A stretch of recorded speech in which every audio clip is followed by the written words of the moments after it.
So Candace Owens debated Andrew Wilson last week, and I got to tell you, I'm pretty surprised because I thought Candace Owens held her own. I thought she won it, and not because I disagree with Candace Owens on everything. I just know who Andrew Wilson is, and the dude's a pretty good debater. He's pretty sharp. I don't agree with him all the time. He's not a very likable guy.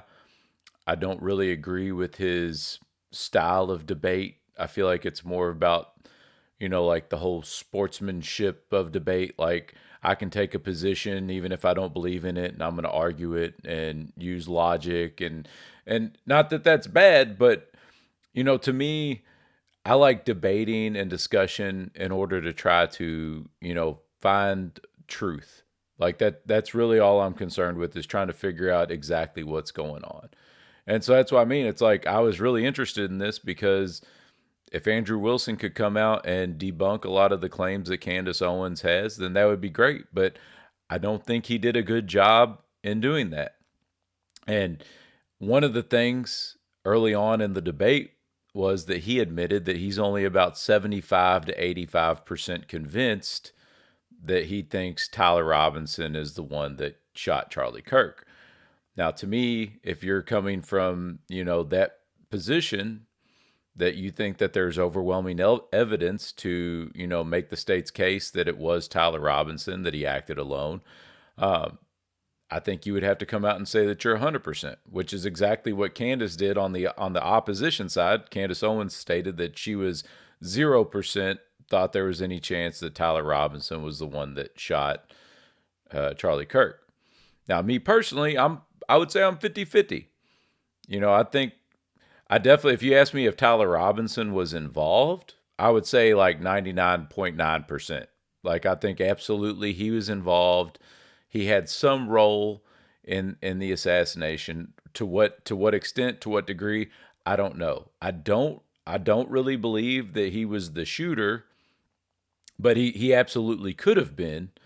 But to me, from everything that I've seen, there's not enough to really prove that. Like they're looking at a lot of the photographs and the videos, and to me, there's no, like, I don't look at any of those photos and video evidence and think, oh yeah, that's obviously Tyler Robinson.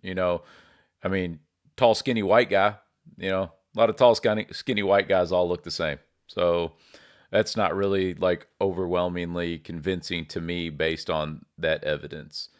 So I think that was strange that Andrew Wilson came out and said he was like 75 to 85%, not 100%. Because right there, that it shows that there is some reasonable doubt that it's Tyler Robinson. And when you're talking about potentially this kid getting the death penalty, well, that's a pretty big deal. I would say if you're going to sentence someone to death potentially, then you would need to know for certain that they're 100% guilty and they did exactly what you're accusing them of doing.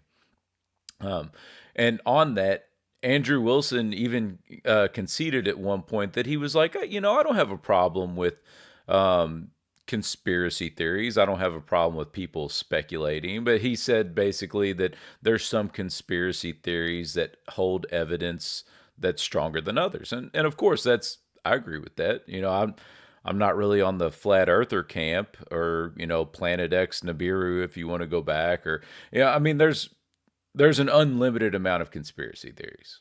Okay, but why do we get to pick and choose where we draw the line? Like, oh, hey, this is going too far. Like, oh, well, you can speculate, but only if you've, got really solid evidence. No, it's, guess what? I've got freedom of speech. I can speculate. I can think. I can do whatever I want as long as I don't cross that lines of, slander and, potentially causing harm to someone.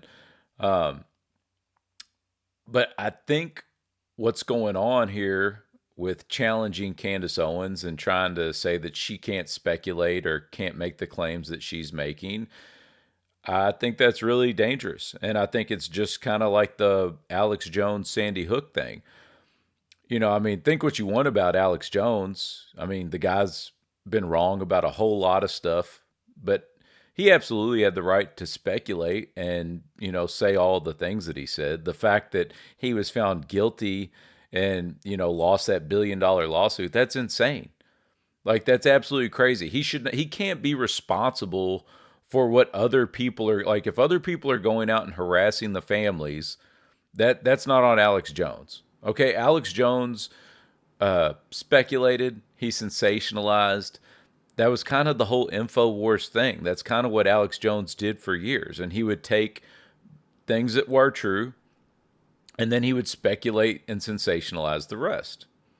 And I don't think that there's anything wrong with that. He wasn't inciting violence.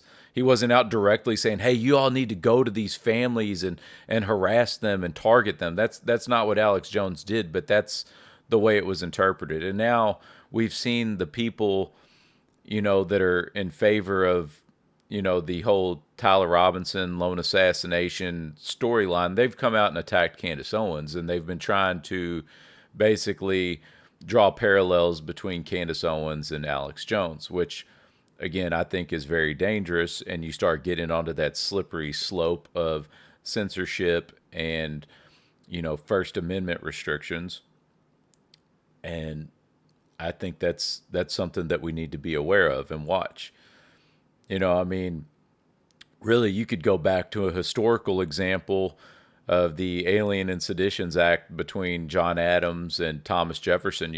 John Adams, they wanted to, basically censor newspapers that were coming out, the Republican newspapers that were accusing the Adams administration of being aligned with, British interest, and they were accusing them of basically being like traitors to the country and to the entire revolutionary movement that had just given birth to the new country.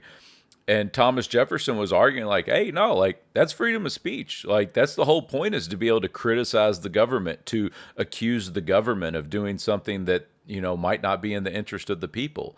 But the Adams administration was trying to push to basically silence dissent, to push back against these newspapers. And, I obviously wasn't around in the 1790s. I wasn't reading these newspapers. I'm sure there was some propaganda involved and thing. I mean, it's politics. You know what I mean? But that's what freedom of speech is. It gives you the right to go out and say things and print things, and if you believe them, that's what you think. We don't need to get into policing people's thoughts. Okay, it's very dangerous. So when they're drawing these parallels between Candace Owens and Alex Jones, I think that's very dangerous. Another point in the debate that I thought Andrew Wilson did really poorly on was when it came to listing the charges. Candace asked Andrew Wilson, she was like, "Hey, do you even know the charges that are being brought against Tyler Robinson?" And he's like, "Yeah, of course I know the charges. Of course I know the charges." And he's like, "Murder." She's actually, let me tell you about. Candace is like, "There's 7 charges. Can you name one of them? Do you know any of them?" And he's like, "Yeah, of course, it's murder." And he doesn't really know any of the other charges. And then he accuses Candace. He says, "Well, since you care so much, if you're saying that I don't know the charges because I don't care, since you care so much, maybe you could tell me what the charges are." And Candace rattles off all 7 of them. And then she's trying to point out, "Well, you said murder was a charge, but actually it's aggravated murder." And he was saying, "Well, that's the same thing." Well, actually, it's not. It's kind of a big deal. And the aggravated part of the murder charge against Tyler Robinson is actually what makes him eligible for the death penalty in this case. So it's kind of a big deal to differentiate between murder and aggravated murder, which Candace Owens was trying to point that out to Andrew Wilson, although he was very dismissive of her. And, I don't know. Again, it's just, I thought it was a pretty difficult debate to watch. Just the way they were kind of bickering back and forth. I didn't feel like it was, I didn't feel like it was very well articulated at times. And again, I was just kind of surprised that Andrew Wilson did as poorly as I thought he did. Now, again, I'm in the camp of, I'm kind of more aligned with Candace Owens. Has she said some things that I don't agree with? Absolutely, she has. But also, from watching a lot of her shows, Candace Owens has frequently pointed out when she's made mistakes during this entire thing. Like, it's not beyond Candace to do an episode, and then an episode or two later she comes out, she goes, "Hey guys, guess what? On this show the other day, I made this claim, and it turns out that that was completely false." Or like, I was asking about this specific person, and people have reached out to me and said, no, this guy's, he's a totally solid dude, and everything matches up. So I mean, Candace Owens has been engaging in, I would call, housekeeping, trying to make sure that she's not, basically misrepresenting people and things like that. It's the problem is when Candace is doing what appears to be reaching out to Turning Point and Erica and all those people in good faith, not so much at this point, but early on when all this stuff was going on, and they were kind of they were getting caught up in lies. Like they would come out and make a claim, and then Candace would come out a week later and have evidence to totally refute whatever it was that they had stated. Now, people are saying like, "Oh, well, why is Candace just letting all this stuff trickle out?" That was one of the things Andrew Wilson said. He's like, "I'm gonna let." He's like, he was talking about he wouldn't release the text message that Turning Point had given him coming into the debate. And he's like, "No, I'm going to release it on my show. I'm going to let it trickle out." Kind of taking a jab at Candace as though that's what she's doing. But if you look at the way Candace has used that information, she's actually exposed some lies because she has held on to certain things, and she waits for people to come out and make a statement. And she's like, "Oh, well, actually, I had this information the whole time, and now I can debunk what it is that you said."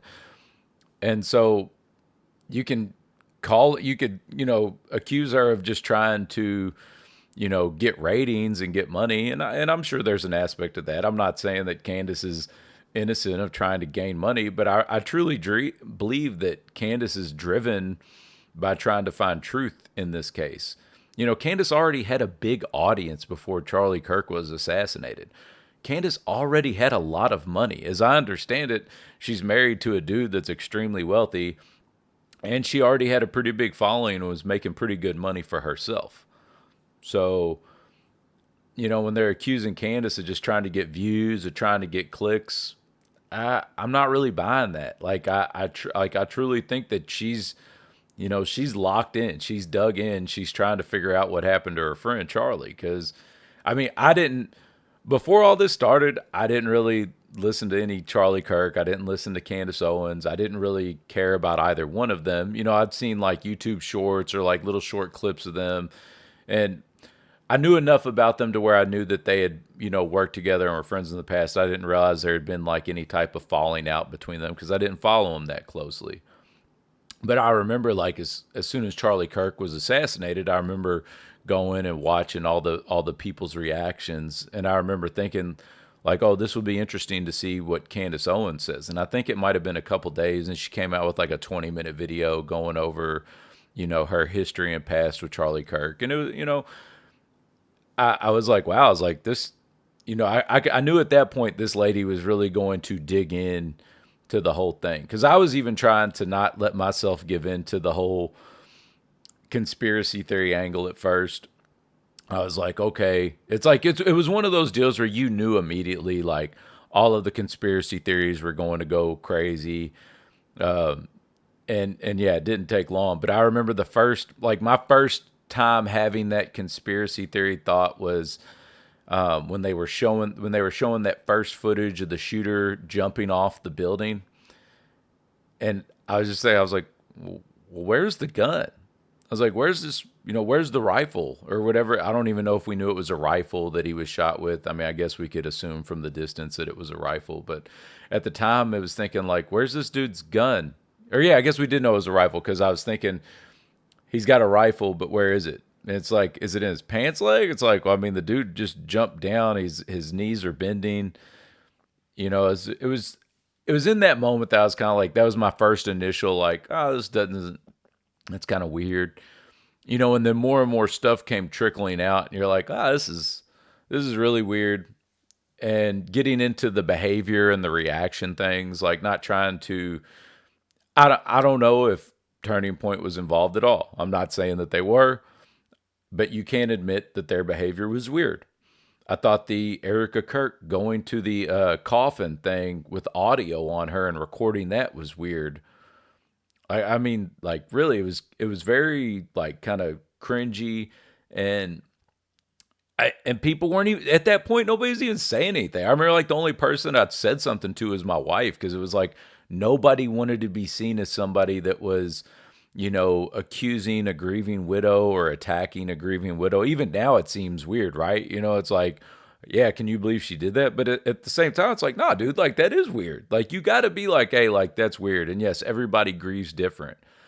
But then when you see after that, the attempted shooter at the White House Correspondents' Dinner, and then that paper leaked out from the one of the administrations, but they basically classified Erica Kirk as an emotional asset.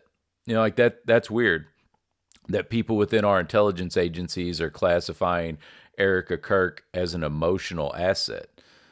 And I think that's what Candace Owens is kind of getting at when she was saying that she was complicit, because Andrew Wilson starts getting into that with her. He's like, well, you're saying that she's complicit, and Candace is saying, well, I'm saying that she's complicit in the narrative that's being painted, not necessarily that Erica directly was involved with the assassination of Charlie, but since it's happened, she is technically an emotional asset. And I think Candace is saying, that's that should make you kind of scratch your head a little bit. But at the end of the day, it's always important to remember that absence of evidence is not evidence of absence. You know what I mean? Like, and that applies to so many things. So it's like, just because you might not have the bloody glove to match up with somebody, that doesn't mean that they didn't do it. And the same thing goes for Tyler Robinson. Like, there's nothing to say that Tyler Robinson didn't do this, and the official narrative is true. Now, like I said, I don't really buy that, but it could be true. Like, just because I don't think so, that doesn't mean that that's not what happened.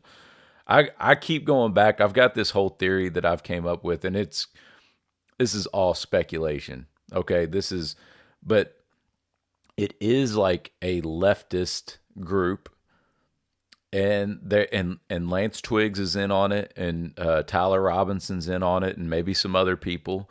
But basically, they've got like Tyler Robinson, like I said, played a role, was assisting whoever it was that shot Charlie Kirk, and they're going to wait until we get deep into the trial, or maybe even until he's like convicted of the crime.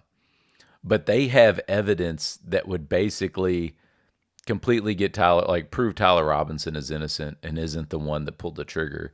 And they're going to wait until that happens, and then they can come out and say, "Oh, look, your corrupt judicial system was ready to put this guy to death, and he didn't even do it."